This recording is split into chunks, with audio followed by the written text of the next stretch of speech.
Sean Diddy Combs was just hit with 2 new federal charges in his sex trafficking and racketeering case. With trials set to start in just weeks, we're going to break down what the government is now alleging with their 3rd superseding indictment, and also the government's new request of the court to protect the identities of certain alleged victims who plan to testify.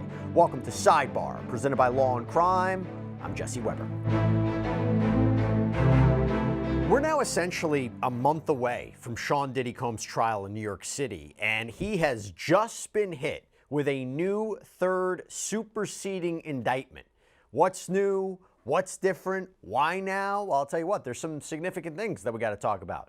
Now, the main theme doesn't change here. Federal prosecutors from the Southern District of New York have accused him and are continuing to accuse him of essentially running a criminal enterprise that focused on his apparently insatiable sexual appetite.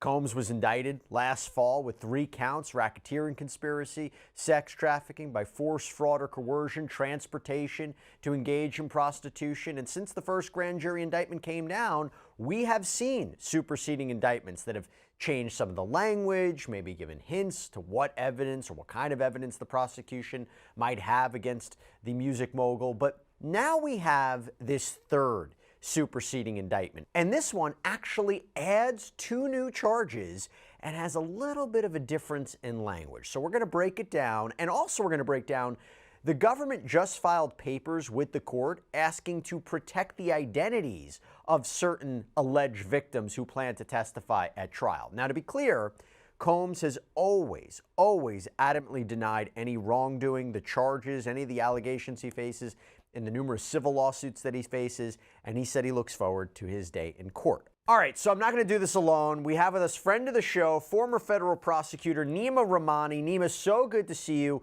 Just the person I wanted to talk to about this. We have so much to get into. First, though, you got to talk to me about this. Combs scheduled to go to trial in May, next month, May 5th, weeks away, really getting to the wire here. Why file this right now? Let's just start there, the timing of it.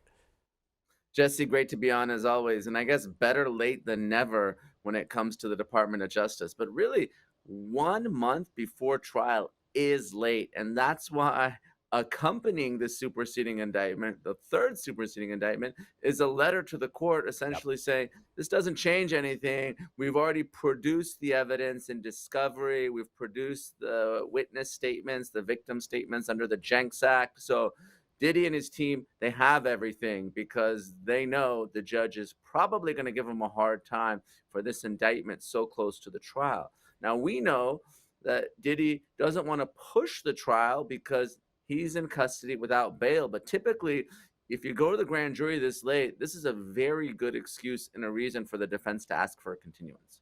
Absolutely, and I think it would have been granted. I really think it would have been granted. Now, not saying that's what they're going to do here, and I'll get into the defense's response or lack thereof, which I think is interesting. But now I want to get into the indictment. So, first of all, this new indictment makes the same overall claim. Quote, for decades, the defendant abused, threatened, and coerced women and others around him to fulfill his sexual desires, protect his reputation, and conceal his conduct.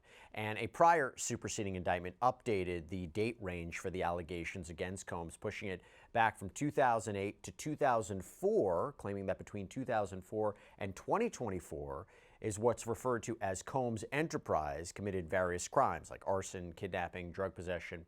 And to convict Combs on the racketeering charge, the government is relying on trying to prove these underlying crimes that were committed in furtherance of the enterprise. Hey everybody, this is a Law&Crime legal alert. Did you know that children are being diagnosed with serious conditions like type 2 diabetes and non-alcoholic fatty liver disease, and the research is potentially linking ultra-processed foods to all this? Yeah. Well, Morgan & Morgan is stepping in to fight to hold these food companies accountable. With decades of experience fighting large corporations, they are ready to stand up for families who deserve justice. So if your child under 21 has been diagnosed with type 2 diabetes or fatty liver disease, then visit www.forthepeople.com/food or scan the QR code on screen to learn more. Now, going back to the new indictment, the 3rd superseding indictment, as Neema just mentioned, a letter submitted to Judge Arun Subramanian by acting U.S. Attorney Matthew Podolsky lays out what this is about, lays out the 3 big differences in this new filing. Quote, the 3rd superseding indictment contains 3 substantive changes to the charged offenses.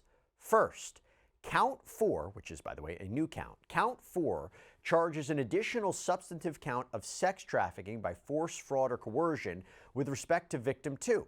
Victim 2 was previously identified as a victim of sex trafficking in count 1 of the second superseding indictment. And if you look at count 1 in the second superseding indictment, which is racketeering conspiracy, it reads in part, Combs then used force, threats of force, and coercion to cause victims, including but not limited to 3 female victims, victim 1, victim 2, and victim 3, to engage in commercial sex acts. In connection with the commercial sex acts, Combs provided the victims with, among other things, monetary payments, career opportunities, and payment of rent and housing expenses. Okay, so again, that was count 1 in the second superseding indictment.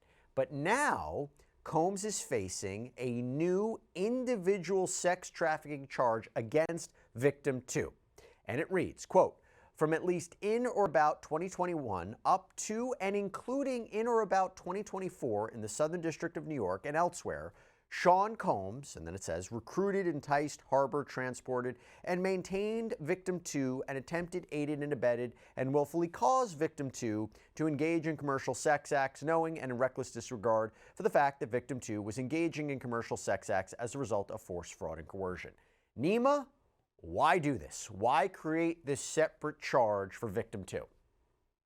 Jesse, the reason you want to create a separate charge for victim 2 is because you have that and language. And again, I'm not saying this is highly likely, but it's a possibility. The government's saying that Diddy sex trafficked victim 1, 2, and 3. Well, for some reason, the jurors think that Diddy sex trafficked 3, but not 2. You're going to get a not guilty on that count. So they separated it out, really out of an abundance of caution. So Can I just stop you right there? What happens if the jury selection, jury instructions, jury, even though it says victims 1, 2, and 3 in this racketeering count, if you find that he sex trafficked either 1 or 2 or 3, he's still guilty of it. Couldn't they say that? Or you need this separate charge? You can absolutely address this issue in the verdict form. Doesn't necessarily need to be split up in the indictment. For some reason, maybe there was just a different story with respect to victim 2. Victim 1, we all believe, or at least I believe, is Kaye Ventura, right? That's fair. So That's fair. Yep. I think, and then victims 2, 3, and 4 now, or witness 4, who's going to testify. We don't know who they are, and we're going to talk about it. I'm sure they want to remain anonymous or at least be identified by just their initials. So, to the extent that victim 2 has a different story than Kaye Ventura, obviously Kaye Ventura was in a long-term relationship with Combs, spanning more than a decade. We've all seen the video from the hotel here in Los Angeles that CNN was able to obtain. Probably victim 2 has a different sex trafficking story, and I think that's why the government, out an abundance of caution, wanted to separate her out. Let's say she or he was a commercial sex worker. She. Yeah, it's a she. She was a commercial sex worker and wasn't necessarily someone that Combs was in a long-term relationship with. Maybe better just to separate her story out so she can tell it, and it's not. And in order to get a conviction against them, why not include this at the second superseding indictment? I mean, they could have made that a separate charge. Why wait for this one? Was there additional evidence that they looked back on and said, maybe we weren't as clear as we could be? Why not just do it? I think it was at the beginning of March when the second one came out. I think that's probably it. They're preparing for trial, and they're saying, you know what, maybe we pled this in a way that we shouldn't have. And look, they're not just thinking about the trial, Jesse. They're thinking about the inevitable appeal that's going to follow if Combs is convicted. Obviously, he has essentially unlimited money. And the last thing you want is the Second Circuit or some appellate court looking at this and saying, well, this was unconstitutionally vague, or the jury conflated all this evidence together. So I think just the best practice was, let's separate victim 2 out. And maybe this evidence sort of came to light because, look, there's reportedly more than 100 victims. Obviously, the government's not going to put 100 victims on the stand. We know many of them have filed civil lawsuits. They're going to pick and choose the people they think are their best victims, right? The 3, 4, 5, 6, whatever the case may be. There's other prior bad acts witnesses. So during their witness prep and trial prep, maybe they thought, you know what, victim 2 has a different separate story. Let's plead her separately. I think that's a really, really good point that you make there, and that makes sense to me. So now let's go into the second difference in this new grand jury indictment. So the prosecution's letter reads, quote, Second, count 1 has been amended to include a second special sentencing factor related to the new sex trafficking offense charged in count 4. So buried in the indictment is some new information about special sentencing factors. And in the second superseding indictment, this section contained only one part. Now, in the third one, the third indictment, it has two. So the first covers years 2009 to 2018, and it reads from at least in or about 2009 up to and including in or about 2018 in the Southern District of New York and elsewhere, as part of his agreement to conduct and participate in the conduct of the affairs of the Combs enterprise through a pattern of racketeering activity. Sean Combs, the defendant, agreed to, in and affecting interstate and foreign commerce, knowingly recruited, enticed, harbored, transport, provide, obtain, advertise, maintain, patronize, and solicit by any means a person knowing and in reckless disregard of the fact that means of force, threats of force, fraud, and coercion and any combination of such means would be used to cause the person to engage in a commercial sex act. A lot of words to basically say Combs knew that people were allegedly being recruited and sometimes coerced into performing these commercial sex acts. This was intentional, right? Now, the second part of the special sentencing factor, this section, says the exact same thing, word for word, but now in this new indictment refers to in or about 2021 up to and including in or about 2024, so referring to victim 2. Neama, again, why do this? Again, victim 2, right? Seems like this third superseding indictment is all about victim 2. She is going to be a very important part of the story in this case. And it's going to be interesting to see how the defense handles Cassie Ventura. They might say that this is a disgruntled ex. It was settled the very next day. We're assuming that there was some significant payout. We don't know what the story is with respect to victim 2, but it's clear that that is going to be a very big part of the case. It's not just Cassie who's going to be the star witness. Victim 2 is going to take the stand, and that may be the victim that's going to add to victim 1's story that ultimately puts Diddy away. Interesting gap, by the way, right? 2019 to 2021, or is it that, why did it start on 2021? Is that when this alleged relationship, this alleged illegal act started? I mean, interesting that you have that gap right there, right? Definitely. And obviously, the government's arguing that this was continuous, dating back 20 years now, going back to 2004. But we don't know who victim 2 is, when she entered Combs's life, what her story is. But the fact that she's more recent is also going to be more helpful. As these allegations become older, they're tougher to prove. Witness memories can not be as good. Evidence can disappear. So the fact that we have a victim now that is within the past 5 years bodes well for the prosecution. And it was, this alleged conduct was happening in 2024, right? So after he was sued by Cassie Ventura, settled that lawsuit, then was hit with more lawsuits. That's significant too. Oh, no question, because the Cassie Ventura lawsuit was around November 2023, if I recall correctly. That's when the statute of limitations was running there in New York State. So to the extent that we have conduct continue after that Bombshell lawsuit was filed, that's very good for the prosecution.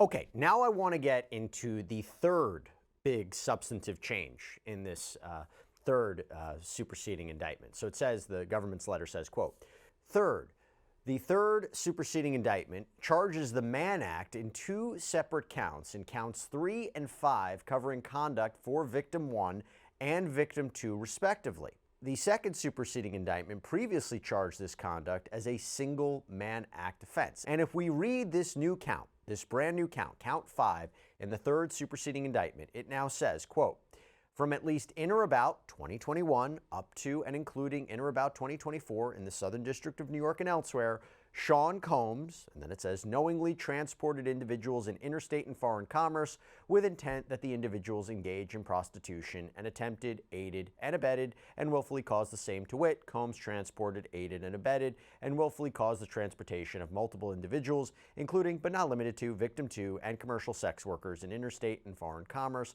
on multiple occasions with the intent that they engage in prostitution. So Neama, back to you. It's all about victim 2 here, right? And adding this specific charge, the transportation to engage in prostitution charge for victim 2.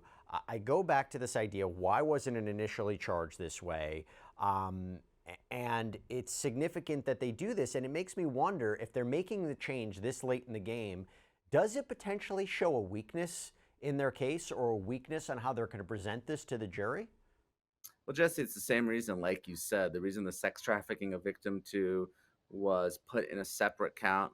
Now, victim two, whether it's a different story, whether it's a different timetable, maybe Cassie's sex trafficking or the prostitution stopped at 2019 and they want to pick it back up in 2021. For whatever reason, the government thinks that those stories should be told separately in separate counts, and that's going to be part and parcel of their strategy in this case. I don't necessarily think it shows weakness. I think there's plenty of individuals that are going to tell similar stories of physical and sexual violence, but for some reason, this is just a different chapter in the same book. Okay, so let me ask you this. Now that I'm going to go to, a different change that I don't quite understand on the face of it. So the government writes in their letter to the court, in addition, the language of count one contains two non-substantive changes clarifying that the defendant kidnapped and carried and displayed a firearm to female victim and that the defendant dangled a female victim over an apartment balcony. Let me explain that a little bit more. So you go to this section of the third superseding indictment and it says it's part of count one, the racketeering case. When employees, witnesses to his abuse, or others threaten Combs' authority or reputation, Combs and members and associates of the enterprise engaged in acts of violence, threats of financial and reputational harm, and verbal abuse. These acts of violence included arson and multiple acts of kidnapping, including one instance of kidnapping during which Combs carried and displayed a firearm to a female victim, so that part is new. In addition, on multiple occasions, Combs threw both objects and people, as well as hit, dragged, choked, and shoved others. On one occasion, Combs dangled a female victim over an apartment balcony. Now, that addition, Neama, of female and female, to clarify that, this is not, in fairness, this is not a paper for my doctoral thesis where I want to make sure everything is as specific as possible. Why does it matter? Why do they have to add female victim? If aren't they going to argue that anyway at trial? I don't understand why they had to be so precise there. It doesn't necessarily have to be a female or a male. We're talking about RICO predicate acts, right? So obviously under the statute, you have to have two or more of these acts, and we've gone through them: kidnapping, arson, extortion, other crimes of violence. But it can be to a male, it could be to a female. I don't think that's going to change the case one way or another. So you're right, Jesse. It's not necessary to identify whether the victim was male or female. And you know what's interesting? We've talked about this before. This balcony incident, this is consistent with the account of a woman named Brianna Bana Bangolin, who filed a lawsuit against Combs last year. She claimed back in September of 2016, while sleeping at Ventura's apartment, Combs barged in, groped her breasts, dangled her off a 17-story balcony. She claims in the suit that she almost died and that Ventura had to step in to stop this. So if that is who we may be thinking, and now you would have someone who maybe would be supporting witness to Cassie Ventura's account, again, assuming she's victim one, that's my take, Neama. I don't think I'm that far off.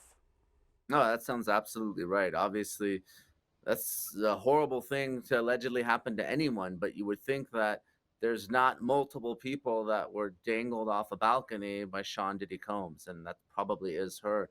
And at least from the government's perspective, she's going to be testifying in this case. Now, you mentioned this before. At the end of the letter, the prosecution says it's produced all discovery and Jenks Act's material, which is, basically the statements of government witnesses who are going to be testifying, which isn't affected by this new indictment because it seems to concern the same two victims. And the letter also notes that the government doesn't expect this third superseding indictment to affect existing pretrial deadlines.